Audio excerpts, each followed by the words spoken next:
গর্ত হয়েছে। চিন্তা করেছেন?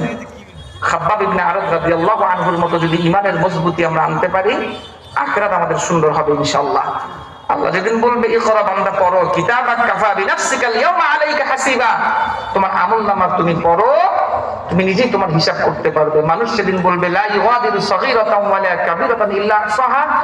আশ্চর্য, আমলনামা একটা ছোট্ট গুনাহ বাদ যায়নি, একটা বড় গুনাহ বাদ যায়নি। একটা মানুষকে অন্যায় ভাবে আপনি গালি দিয়েছেন, বকাবকি করেছেন, সেটাও বাদ যায়নি। অনলাইনে আপনি টাকা দিয়ে ক্যাসিনো খেলেছেন, জুয়া খেলেছেন, যত টাকা খরচ করেছেন সব আল্লাহ কোট করেছে। কোরআন সুন্নাহ কায়েমের বিপক্ষে থেকেছেন, আপনি সমর্থন দিয়েছেন, তাও আল্লাহ কোট করেছে। আল্লাহ আমলনামা এভাবে ঝুলিয়ে দিবে।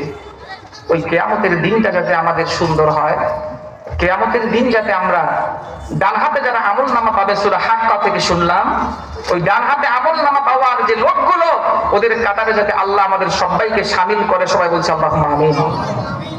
যতটুকু কথা শুনলাম সম্মান